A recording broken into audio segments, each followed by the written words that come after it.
Ho ho ho! Welcome to Christmas Quest.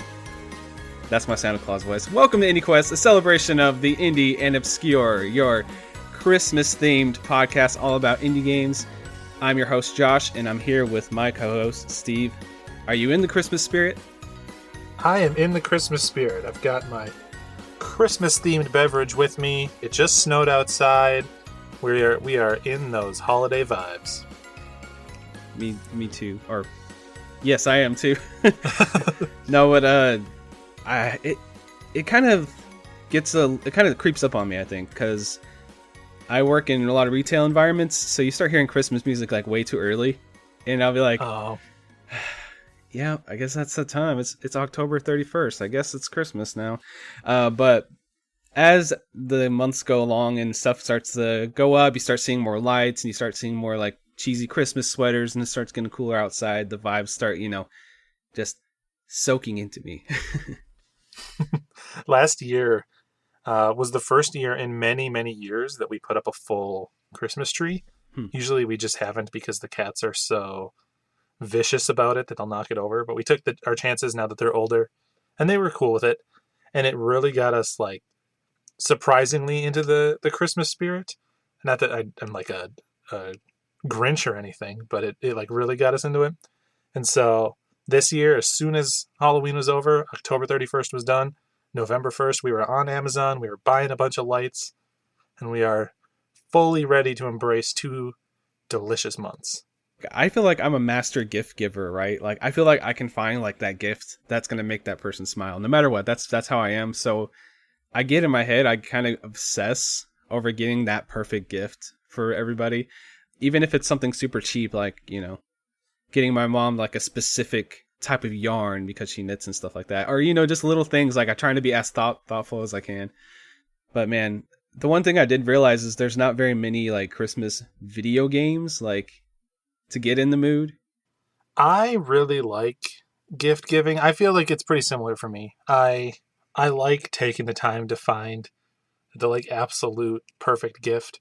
And my partner and I, we go pretty hard on Christmas and pretty hard on birthdays. We tend to spoil the other person, so I don't know, I have a lot of fun around the holidays just trying to find cool gifts for her and stuff like that. But as to what you're saying about games, you are 100% correct. Not only are there not that many Christmas games out there, but I feel like there's even fewer Christmas indie games out there. I mean, we were able to find some that we think kind of fit the holiday spirit that we'll talk about here today, but it's hard to find Christmas-themed stuff. I feel like Halloween is a lot easier, but Christmas is a underexplored holiday in the indie space. Yeah, and it's like, you start searching through them all, and then it's kind of like, you got Batman Arkham City, or what is it? No, Arkham Origins, and then it's like, I don't know, it just feels like every single one of them I came across that was set during Christmas was just like this huge AAA blockbuster game. And there's just not that many, I feel like there's a decent like chunk of games that are set in the wintertime, but there's not many that are like your Santa Claus or there's Christmassy themes all about. I don't know, I had kind of a pain in the ass trying to figure out a game to play this time. Yeah, I think Christmas games are a lot like the age-old debate of whether or not Die Hard is a Christmas movie because it takes place at Christmas time.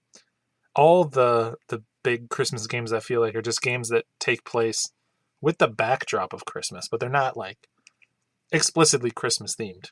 Let me ask you though, whether or not it's a explicitly Christmas game or a wintry game or whatever, or even just a game in general, do you have any kind of holiday traditions, any games that you keep returning back to on the holidays or you play every year around Christmas time? Super Mario World. I know that's a really like easy one, but that's one I love playing like by myself. I feel like I just get that feel like, oh, it's time to play some Mario. Just get a warm drink, sit down, just like chill out and play through Mario World, which I can probably play in like an hour or less now, because I know it so well. And then another one that is kind of become a tradition now is Jackbox, which for the last few years, I'll go over to my family's place and play a bunch of Jackbox during the holidays now, which is a lot of fun. And everybody can play it because it's so accessible, That's really cool, actually. That's a fun family tradition. Yeah, it's like, try not to get too obscene, when I'm drawing pictures. I'm trying not to private bits or anything too wild out there because I'm with my family. But my grandparents live in Washington State. I live in Texas, so we went up there around Christmas a couple years ago, 3 or 4 years ago, and even they could figure it out on their tablets how to play Jackbox, and they're upper 70s years old, and they figured it out and had a good time with us. It is a fun game. I wish I had more opportunities to play it. I feel like I either don't have a group locally to play it with, or anytime there's like an online game that gets organized, I end up being busy that particular day and stuff. But it's always super fun. How about you, man? Is there any like games that stick out to you? Like you said, it doesn't have to be indie. Just what gives you those holiday vibes? What game do you choose when it gets that time of year? I do try to every year, especially for the last couple of years, go through and play Christmas Nights into Dreams, which is real short but very Christmassy.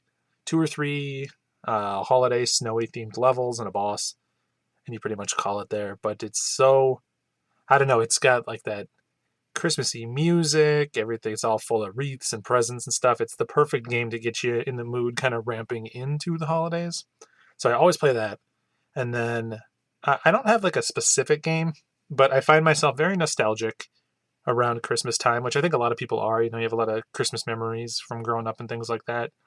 So I will play some older stuff, like go back to some of the Sonic games on Sega Genesis or something like that, because I associate those with getting them for Christmas, and it's just like perfect type of game to sit there in your PJ pants on the couch, have a nice cup of hot cocoa, or maybe now these days a cup of coffee, and just play some awesome old platformers. That's like really what I associate with a comfy holiday. Sometimes I forget that you're more of a Sega kid than I am. I'm more of a Nintendo guy. I grew up with Nintendo and PlayStation. I did play Sega at friends' houses and played all the Sega Sonic games later on in life, but I didn't really grow up with them as much. But they are great games. I love them. Yeah, they are a ton of fun. And I was a little more of a Sega kid. I had a Nintendo handheld. I had a Game Boy Color. So I was a little bit of a blend. But yeah, I didn't really have a main Nintendo system until the N64. But yeah, Christmas, I just love Christmas, man. It's my favorite holiday, so I'm just super stoked to talk some games that got me in the spirit. And just like, there's something about it, man. I always feel warm and fuzzy around this time of year. Yeah, I love like the ambience, even just like the simple stuff, right? The mood of a bunch of colored string lights all around. I like driving around the neighborhood and seeing a bunch of awesome decorations and stuff. It's a feel good mood. And here where I live in Minnesota, winters last for 6 months and they're very cold and very snowy. So it's nice to have that 1 month of the winter where everything is dressed up and colorful to make it a little bit more appealing than just bleak blue and white cold. Yeah, so it kind of feels more homey outside, not just like it's cold, it's frigid. Yep. And here Exactly. It gets cold, but we'll get like frost, and that's about it. We'll get thunderstorms all the time. That's just how it is in the South. But it does get cold-ish. I say like right now it's like in the 30s, but it's not like, oh my god, it's winter. You kind of like it's kind of cold, but it is what it is, and people do go all out and decorate everything, so you definitely get those vibes. Yeah. It's just a good, cozy time of year. I think a lot of people feel that way. In fact, if anybody out there has, Christmas traditions, Christmas games they play, definitely write into the show. I'd love to hear about them. But maybe, just maybe, we can help some other people find their own Christmas tradition, or even, a tradition for ourselves based on what we played. Because we brought a couple of Christmas-themed, Christmas vibe games going on. As we were saying before, not always super easy to land right on Christmas. I feel like I did a good job, but these are at least, they're holiday adjacent. You could blur your eyes or cross your eyes a little bit, and you could justify it. Why don't you tell us, Josh, what's the game that you brought here? What's your indie pick? I brought a game called Little Inferno. So this is really not a Christmassy game. Have you heard of this game before in the past? No. Yes. Is this the one where it's like a fireplace or no? Yes, it's developed by Tomorrow Corporation, and you basically play this little kid, and you get a toy called the Little Inferno Entertainment Fireplace. And pretty much the main concept of this game is you're just arsonists, basically. You're just burning a bunch of toys in the frigid winter. And it's a pretty fun time management game for the most part. It's pretty much the main like crux of the gameplay. You get very cheap toys. So you get these like, you remember, those like old school like mail-in catalogs like Sears and stuff. Yeah. And you get those pretty much, but they have like I don't know, maybe 12 or 15 items you could pick from, a bunch of different random toys and like even just a bunch of random objects too that you can buy with coin. And you start with a certain amount of coin, and then when you throw items into the fireplace, you burn them with your cursor. I was playing on PC, but it has like mobile versions and stuff. So basically that's like, kind of imagine like a touch interface where you're like striking across the screen to make the fire in the fireplace. Then you watch it. It might do something fun, depending on what the item is. So like, there is a handheld screen, like a handheld game that you get. And when you catch on fire, everything turns pixelated in the fireplace. Some fun stuff like that. Depending on what you throw in there, it might have a different fun effect or make a cool sound effect or play some interesting music that goes along with the item. So when you burn the item, you drop more money that you actually paid for the item with. So say I paid 5 coins and then you burn it, you get 10. And then it just kind of escalates from there. And it's pretty much a management thing, because when you order the things from the book, there's like this hotbar at the bottom with these packages that have like a timer on them where you can open them up and then throw them into the fireplace. So say I buy something that's super expensive, which later on you can literally buy the moon. So say you buy the moon and it's like, 300 or 400 or whatever it is coin. It's going to take about 5 minutes to unlock, like real-time minutes. So you have to kind of manage your time, manage your money, and try to get through all the items in this book and burn them all. There's also different challenges you can unlock that are combo challenges. So say you have 2 items that are similar. So there was like a pirate ship and a pirate. You burn them together, you get sit on the 7 seas combo or whatever, stuff like that. So, and some of them aren't very like easy to find, and it's just kind of like playing around with, maybe if I put this item together and this item together, I can get that combo, because it just has like a headline and that's it. So you have to kind of just figure it out as you go. That reminds me, I don't know why, but it reminds me of the gaps that you have to find in Tony Hawk games, where you just have like a little name and try to figure out where it is based on just that. It's a lot like that. So there is something called like the magnetic heart combo, and there's like a broken magnet you get that you can melt. It kind of makes like a metally sound, and there's like this cold metal heart like fan. So if you put them together in there and you burn it, you get the magnetic heart combo. And then there's like the terrible teeth combo. There's like this weird looking Easter bunny plushie and like a toy leprechaun that have really mangled teeth. If you throw them both in there, you get, the terrible teeth combo. And then there's a time bomb combo where you put the mini nuke in there, which it has a mini nuke because why not? And an alarm clock, and you burn it and it gives you the combo. So you kind of work through the combos, and then you work through the mail-in magazines. You get more, like say I complete an entire list of one of the magazines. I complete it all the way. Or is it magazines? Catalogs, that's what I meant to say. You finish an entire catalog, you'll unlock more catalogs, and I think there are 7 of them, and they all have kind of themes to them. So there's like Chimney Stuffer, which is more almost like old school toys. First person shopper, which is like video game related stuff where the handheld console was, and there's like video game bush in there, and then when you burn it, like a duck hunt, ducks come out of it, stuff like that. And then they had like a fake Super Meat Boy in there too, like a cardboard one. It's like awesome. Yeah, stuff like that. It's just really fun. They play along with that, and there's like a narrative going on in the background. You get like random messages, like letters from people. And your neighbor is one of them. Her name is Sugar Plumps is your neighbor. She's like this cute little girl. And the art style for this game is kind of like, almost like Tim Burton. Like if you imagine like Tim Burton's notebook where he's just scribbling random doodles. That's what it kind of looks like to me. Okay. And has this, there's like this like dark, like dystopic world. And these chimneys are providing smoke into the air, I think, to continue this like perpetual winter. So I think like this big corporation wants to like oppress people by making a perpetual winter. So you actually, I know it's dark, and you actually get letters from the weatherman talking about this crazy snowstorm and how the smoke's making it even worse and all this stuff. And then you get like more letters from like the creator of the game, which her name is Miss Nancy. So, and she's like this big, like, you know, husky grandma character, you know. So and the story is kind of there. It's kind of like in the background, and then there's like this, like, it's kind of like a little toy. You just kind of burn stuff and just see what it does. Interesting. So I get like kind of the basic loop, I guess, but what's the pace of the game?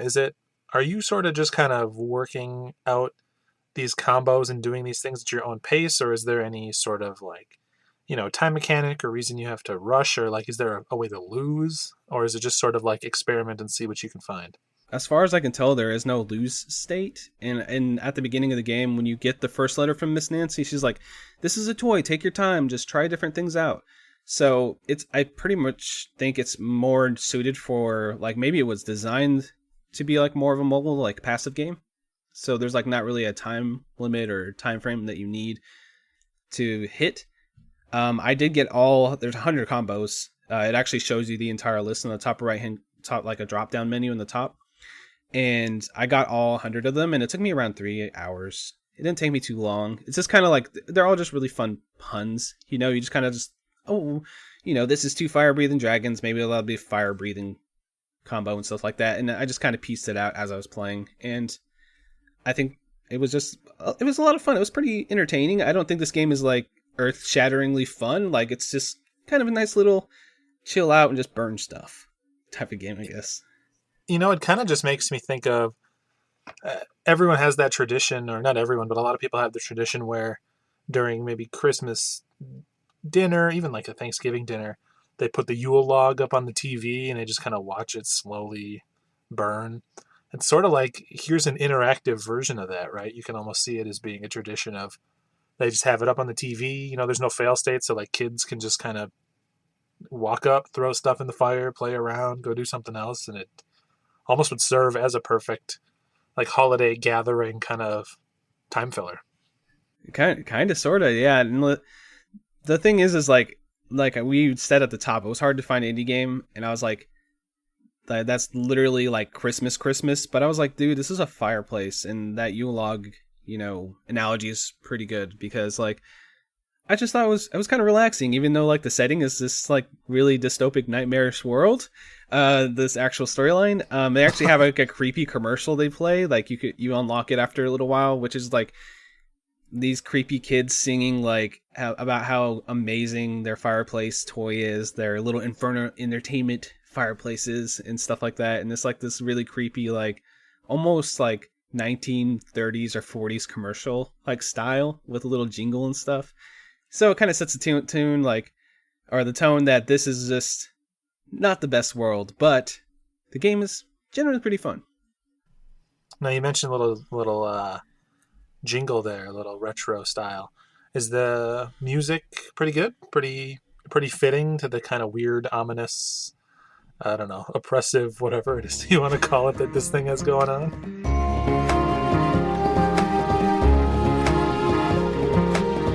Yeah, it's very ambient most of the time, but when you go into those little catalogs and you're looking through stuff, it plays like a really happy, like, do do do do do do do do, like a freaking classic, style jingle while you're looking through the books.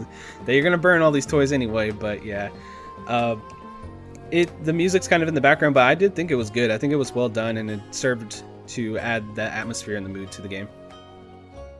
Awesome.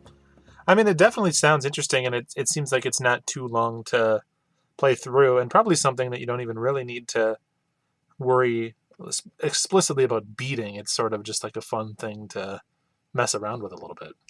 Yeah, and then I kind of wanted to see everything in it, because of course I'm going to bring it on here and talk about it. So I was like, all right, let's see if I can get all these combos. So I started going through the combos, and then there is an in-state story where things happen that have a somewhat different mechanic. It kind of turns from the whole game's in first person as you throwing stuff in the fireplace. It actually turns into like a mini side scroller stuff to kind of wind up the storyline.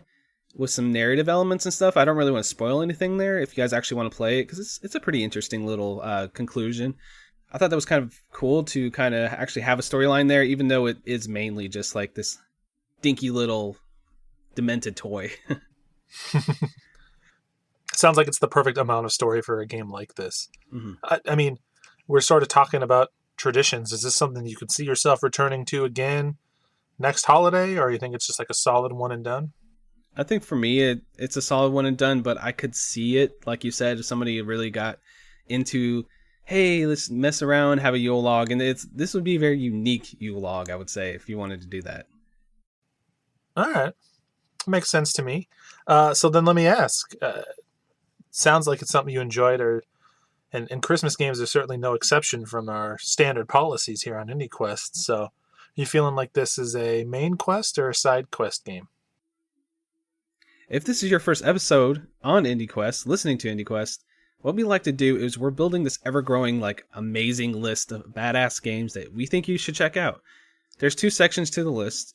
There's the main quest, which is a game that you will go to your favorite mall, go and sit on Santa's lap, and you wish for, and then you hope and pray that you get it. But if you don't get it, you can just go home and buy it and play it immediately. It's a game you should play right away. I'm really bad at these, man. I always try to think of something funny, and then I'm like... but yes, I guess that's part of the charm. Anyway, the main quest is a game that I feel like you should definitely have under your Christmas tree, like right away. And if it's digital, your digital Christmas tree, I guess. Anyway, Side Quest is a game that's still fantastic. It's still an excellent game. It's still a game that we recommend. But just put it in the back of your mind, like, when you feel like you're in the mood for that game, check it out and play it, because it's still a recommendation. There's no There's no negativity here, and we just want to build this awesome list of fantastic titles for everybody to check out. For me, I would probably put it on a side quest, man. It's a side quest game to me. I thought it was a pretty excellent game. Like it's a solid recommendation. I wouldn't have brought it otherwise, but it's just one of those, you kind of just put it in your back of your mind and think about what it is. Like, okay, this is what this game is, and play it when you feel the time suits. Maybe around Christmas, maybe not, but I don't think it's like a drop everything, you got to play it right now situation. Awesome. Hey, I mean, a side quest is a great spot to be. So sounds cool. Yeah. So Little Inferno is going to be on the side quest for our first indie pick today. And Steve, I know you brought an even Christmassier game. So what is your indie pick for today? I did. And you know what's funny? I feel like both of ours have... they're both Christmassy, but they both have like a little bit of Halloween vibe creeping into them too. I don't know what it is. I guess people want to like capture that whole vibe from October through December.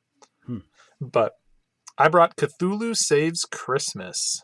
So this is a turn-based JRPG. It's developed by Zeboid Games, and it released December 23rd, 2019.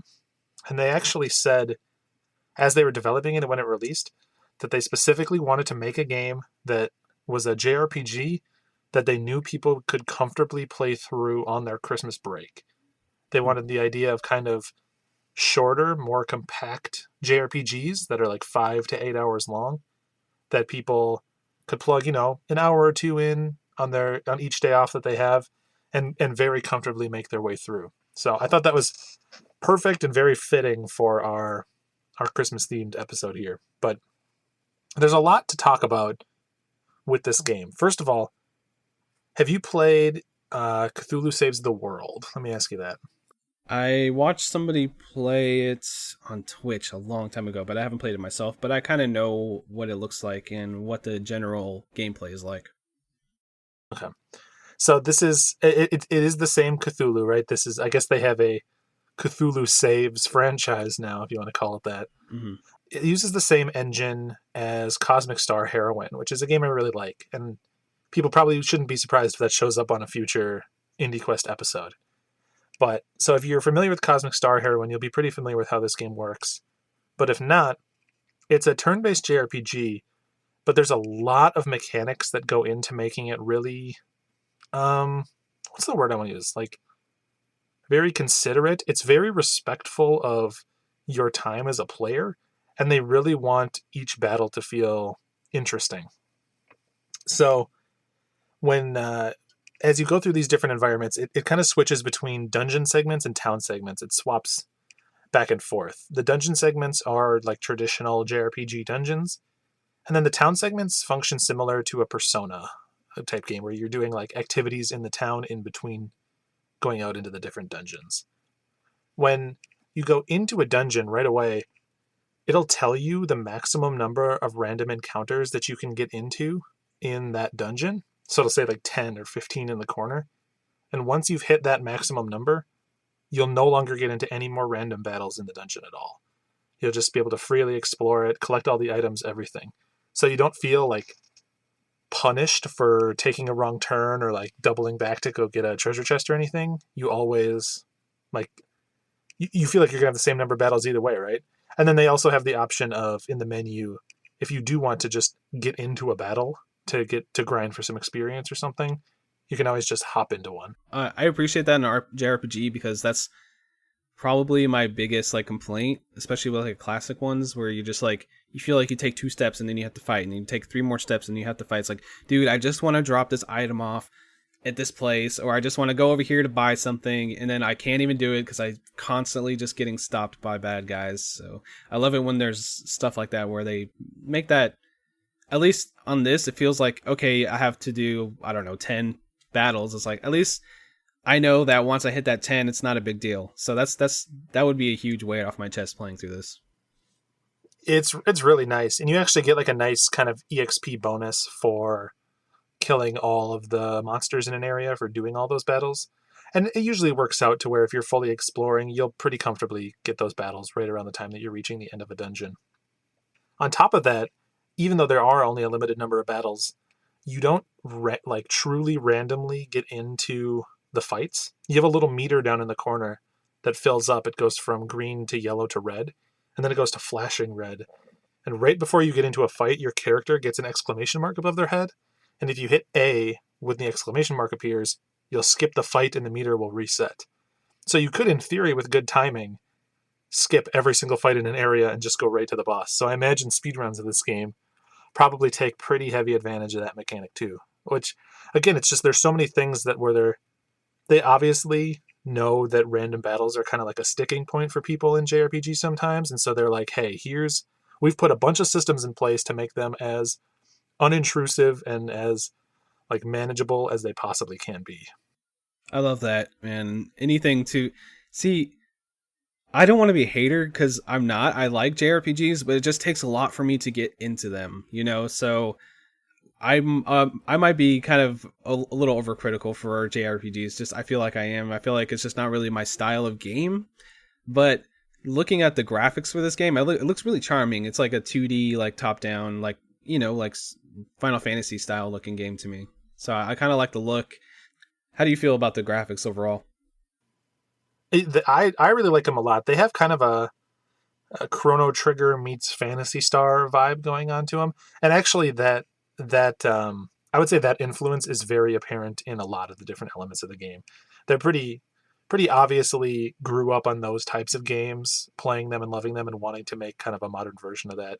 That even extends into the battle system.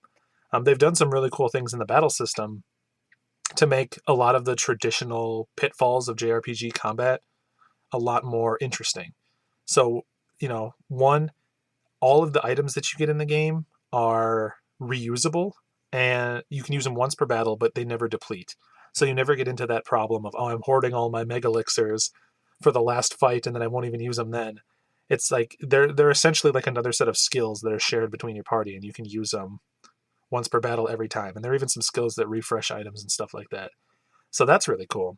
But the big thing, the way that they've designed it to be interesting and diverse, is your characters don't have just like generic attacks and then skills and magic. You have essentially 8 skills on each character. 4 of them you can set, and 4 of them are random. So you set the 4 skills that you want, and then the other 4 randomly pull from either the pool of skills that you didn't set, or some specific ones that are only randomly generated. And every skill you can use one time, and then it's like kind of disabled until you defend for a turn. And defending refreshes all your skills. So you don't just sit there and attack and attack and attack. You're always using different skills. You're always hopping between different skills.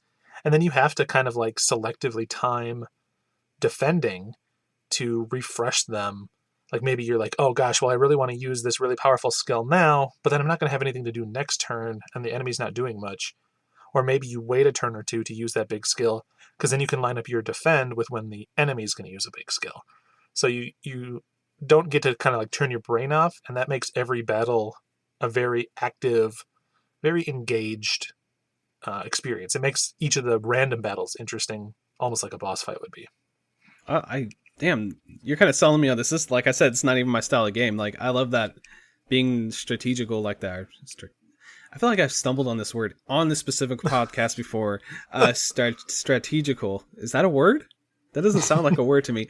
Anyway, you have to use strategy to actually just puzzle out these combat encounters, which I feel like it's a lot more fun than you get stopped and it's like, okay, I'm going to throw, just a basic flame spell and then a couple of slashes to kill this little, mob here and there.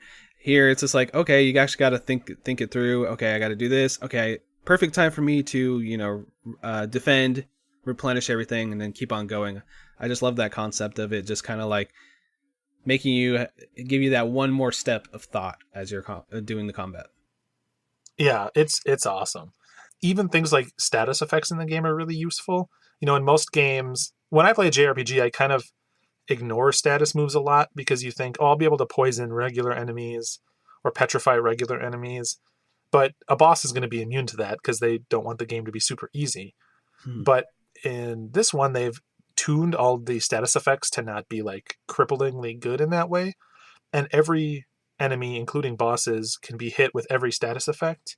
It's just some of them will be more resistant to it. So you can kind of imagine behind the scenes, there's like a status effect HP meter where you might use poison on a boss and they won't get poisoned. But if you use poison one or two more times, eventually they will get poisoned. They're more resistant to it, but it'll still be effective, which means that none of your skills like become useless when you get into a boss fight, which is really cool. So a lot of cool stuff about the battle system. The other half of the game is you're in those town segments. And this is mostly story. It's mostly relationship building. In fact, they have their own like system of social links that they call relationships, which is spelt very weird, which I think is sort of borrowing from the like Cthulhu Innsmouth canon, basically. There's an apostrophe in there and all sorts of business. It's clearly a pun that is just like a little bit going over my head. Yeah. But the story is that you're kind of trapped in Christmas Eve. Christmas Day never comes, Groundhog Day style, because Santa has been kidnapped. And you have to go fight the different members of the League of Christmas Evil in order to save Santa and basically restore Christmas Day. And so every day that you experience in the game, they call it like, oh, this is the 4th Christmas Eve. This is the 13th Christmas Eve. You just keep repeating Christmas Eves every day. And every day you'll choose one activity that you want to go do. Go to the movies, go ice skating, hang out with one of your characters in your party. And you'll always get an item as a reward for that. Better gear, better weapons, sometimes a reusable item for battles, stuff like that. And you can just kind of pick and choose what you want to do. I would say it's a not serious game at all. They break the fourth wall a lot. There's a lot of cheesy dialogue. There's a lot of references to old games. And like the narrator will sometimes bicker back and forth, and they'll do things where they'll be like, oh, I'm going to transform into my superpower to defeat you. And then nothing will happen. And the narrator will come in and they'll be like, yeah, we could not afford to make an entire other character model. So we just decided to write the story where this would fail so that we don't need to model this character going Super Saiyan, basically. Stuff like that. One of the quotes that stuck out at me that you hear right away, Cthulhu says, "I shall not rest until the blood of Santa adorns my blade." So wow. It's goofy, it's weird, it's pretty fun, and yeah, the characters are sometimes a little bit. Sometimes it gets like a little too jokey, a little too cheesy. I think it'll just depend on what your sense of humor is, how often those jokes land. But it was pretty funny. So like one of the ways that I think it was pretty self aware. One of the characters you get in your party is Belschnickel, which is a character from like holiday mythology that I think most people recognize as a character from The Office. And they in the game talk about how most people probably know that character just from The Office, but then they like bleep out what The Office is. They say like popular sitcom show. So very Uh, very self-aware, but I don't know. Funny enough, it's very lighthearted, which I think is perfect for this type of game. does it ever get cross the line to be cringy? Like, because sometimes when they try to do humor in games, it's kind of like, I don't know if that's funny. It's a little bit much, or is it just always just just cheesy and lighthearted enough to like be passable? I would never say it is cringy. I think sometimes maybe it's a little predictable, or sometimes you won't ever cringe, but sometimes you just might not laugh. You might like do a little bit of an eye roll, but then move on. But usually it's pretty fun as long as you go in knowing that it's kind of goofy and kind of cheesy. It's perfect, and it has a very similar tone. Again, if you've played Cthulhu Saves the World or Breath of Death 7, their earlier RPGs, it's very fitting for that like style of humor. Okay, so we know the game's silly and goofy and takes itself seriously just a little bit, but not too serious. How's the music sound to go along with that?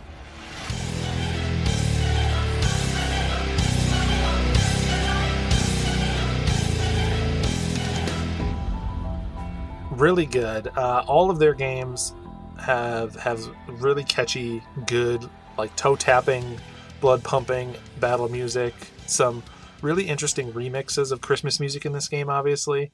But they do like some metal mixes of battle music, and like if you can combine like Deck the Halls or Merry Christmas with like final boss music in a JRPG, there are mixes that are just like that. So if you want sort of something almost like a Trans-Siberian Orchestra or something, this will get your blood pumping. It's pretty good, pretty catchy music, and it all fits perfect with the environments. There are a lot of Christmas themed environments. You're exploring like Santa's workshop. You're navigating around like inside like the like the world Christmas tree, so like the Yggdrasil, but it's a Christmas tree where Nice. like all of the Christmas world is born out of, stuff like that. Pretty cool. Dude, this game sounds pretty awesome. Do you have any like final thoughts to talk about before we wrap up your indie pick for this episode? Yeah. So like I said, I think it is a good turn-based RPG for someone who just wants a mechanically rich short RPG. And it's exciting because I think the studio is going to be doing more short RPGs like this.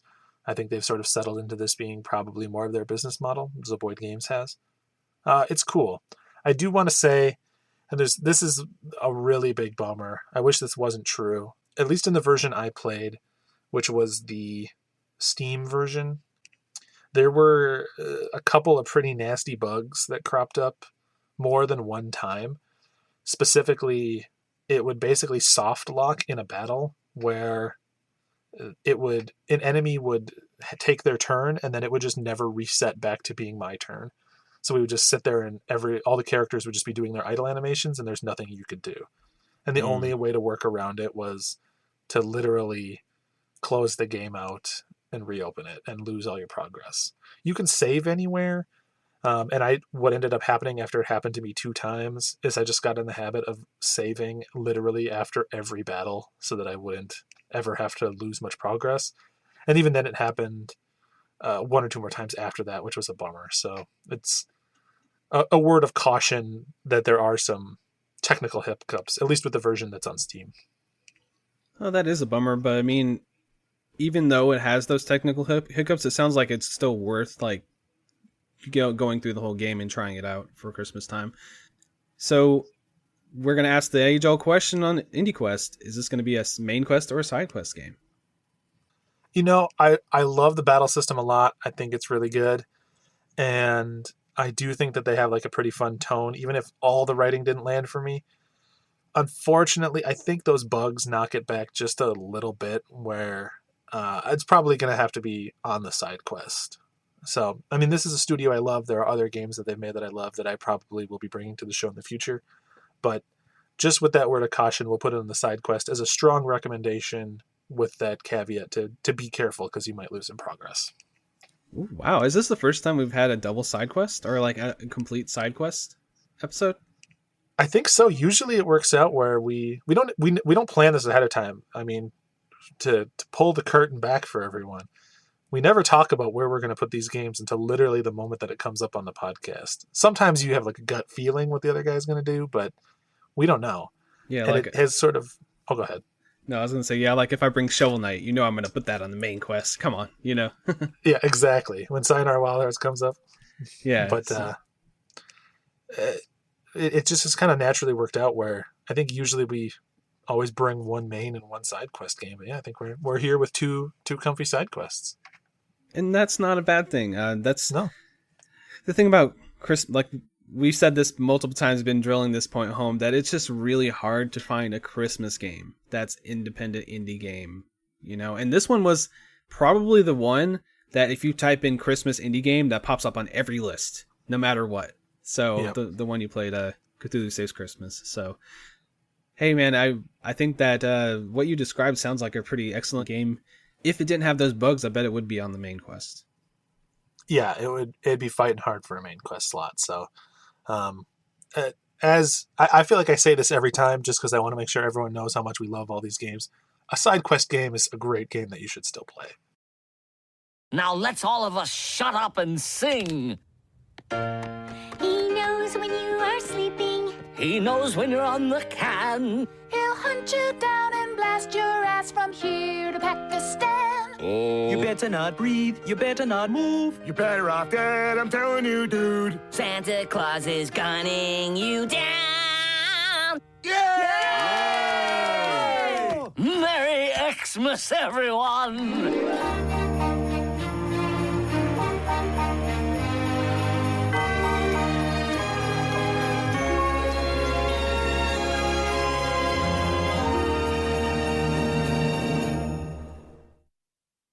So for our ever-rotating third segment on the show, I came up with like a little idea of soliciting the community for some community gifts, which are little mini recommendations of games.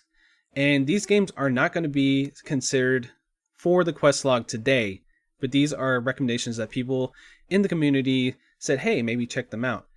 And what we decided to do, since we couldn't really find very many Christmas games or any like big winter games that really stuck out too much to us, we went over to the Polykill Discord, since we're part of the network, and said, hey everybody, what is some wintry themed games, and what are some of the ones that people came up with, Steve?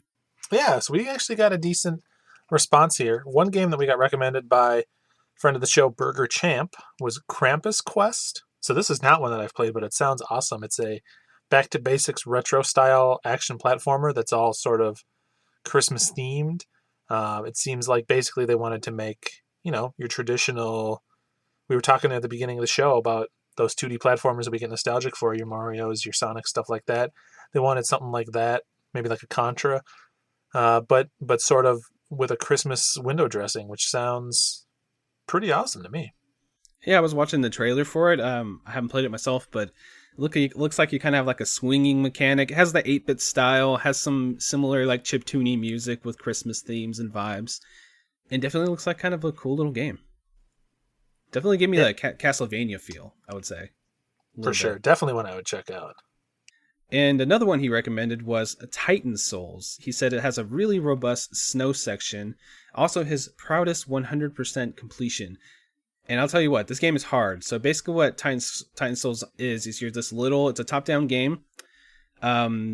Basically, there's like, I put a little description here, like, between our world and the world beyond lies the Titan Souls, the spiritual source and sum of all living things, blah, blah, blah, blah, blah. Basically, you have a single arrow, and you have to fight these giant bosses with just one arrow, and dodging and parrying them and stuff. And it's super difficult. I've only been able to beat one boss when I played this game. So just knowing he went through this entire game, it's crazy. It's a really hard game. This is one that I've always wanted to play. I love a boss rush game. They always remind me of Shadow of the Colossus, where it's just like boss to boss to boss.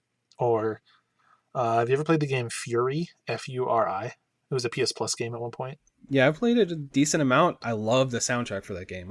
I listened to that probably way more than I played the game. But yeah, it's a great game. Same, really great soundtrack. But yeah, any game in that style, I like a lot. Boss fights are actually like one of my favorite parts of games. I get most excited for a boss fight over anything else in most games. So yeah, it's cool whenever a game is all about that. And hey, a winter theme, that's just icing on top. This is one, it has souls in the title for a reason.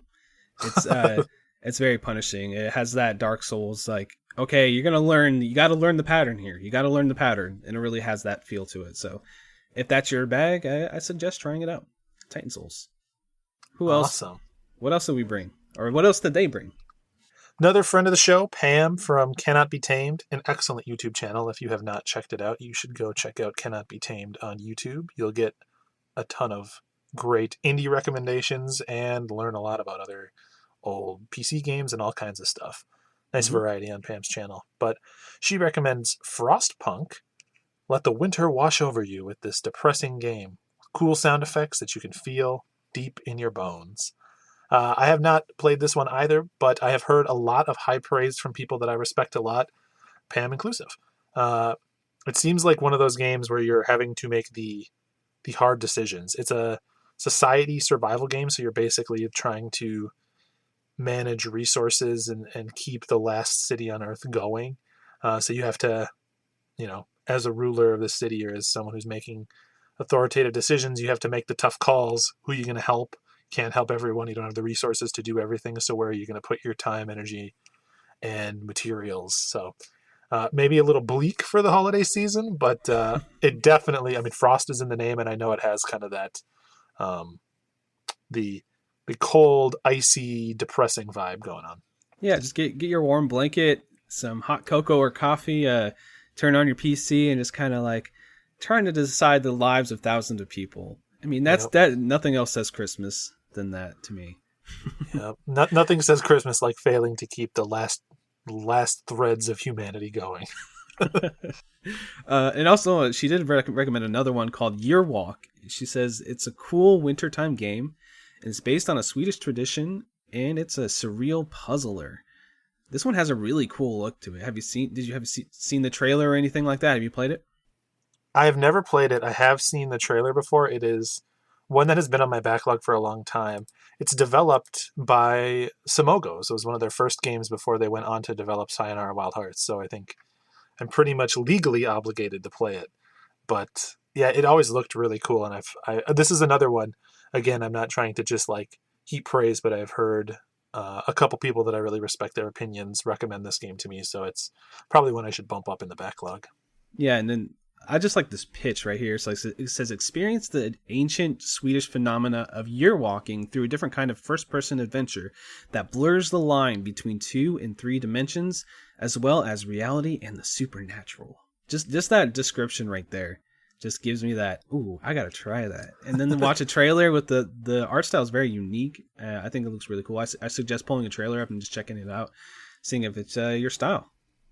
If I'm remembering, I think this one was either was designed initially for mobile or it plays really well on mobile. I've heard that the phone and the iPad versions are very good. So, and again, funny enough, as we were saying before, another one that seems to sort of ride that line between Christmassy and Halloweeny, where you could bend it either way depending on how you squint your eyes. So funny how that just keeps cropping up. All right, and then the last one we have is by a friend of the show, Captain Drachma, and he recommends a game that, I'm going to be honest with you, I could not specifically find because it's just named Frost. And it turns out if you just Google Frost, you get a lot of results, not all of which are probably the game that we're looking at. So this is probably your mileage may vary, but I'm going to say Drachma is someone whose opinion I would trust enough to look up any game named Frost that you can find. Yeah, I was like, do we leave this off? I was like, I don't want to leave it off. He did recommend it. And then I start Googling around on the eShop, and we were looking on Google and just wherever you find games, right? It's like, is it this mobile game, this card game? Is it this one or that? We just really didn't know. But the game's called Frost, so I'm assuming that is at least somewhat Christmassy. Yeah. And on what other podcast can you get recommended a game that the hosts don't even know what it is, right? So that's what it's all about here on IndieQuest. But, I mean, kind of all of our listeners to offer all these gifts up to us. A couple of these games here are ones that I know we're excited to play, so don't be surprised if, down the line you see any of these cropping back up on dropped onto the old main quest or side quest once one of us gets around to them. Thanks for the recommendations, everybody. Yeah, and I think that's something we should do more often. So if you have recommendations for any style of game, you can send your emails over to IndieQuestPod@gmail.com or reply to this episode, or just reply or send us a DM over there on Twitter @IndieQuestPod. And if you want some other podcasts to fill the void during this holiday season, please go check out all the other fantastic podcasts on our network, which is the Polykill Podcast Network, over at polykill.com. And fill your headset full of holiday joy. Yeah, do that. I want to thank you guys for listening to the show. You can find me personally at Frantic Society on Twitter, where I'm doing all sorts of random stuff. And it's a fun time over there. So go check that out. And Steve, where can people find you on the old interwebs? You can find me on both Twitter and Twitch, and I suppose YouTube. I have made a couple YouTube videos recently too, as Blinkoom, BLINKOOM, like Merry Christmas. Now, Steve, why don't you give everybody a nice festive goodbye? I think the only way to close it is the same way you opened it. Ho, ho, ho! Thanks for listening, everybody.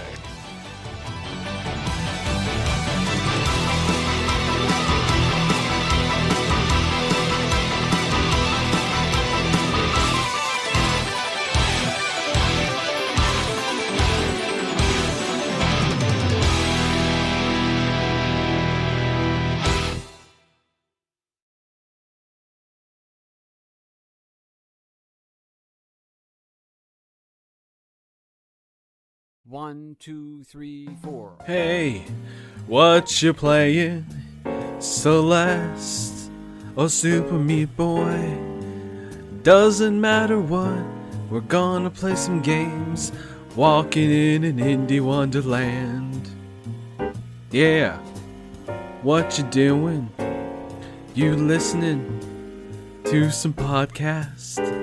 It doesn't matter what you're gonna be playing, 'cause it's gonna be an indie game with us. Gonna be an indie game with us. You're gonna sit down and figure out what you wanna play. This is not working out. Walking in a indie wonderland. Yeah. This is your Christmas theme for the IndieQuest podcast. Walking in an indie wonderland. In the meadow we can heal a snowman. And we name him Steve or Josh or whatever. Most likely we're gonna name it Polykill, 'cause this is the Polykill Network. Oh, it's Christmas. We're gonna play some indie games. Yeah. I think we're done here, guys. Merry Christmas, everybody. Thank you for checking out the podcast so far. We've been loving it so far. We've been having a good time.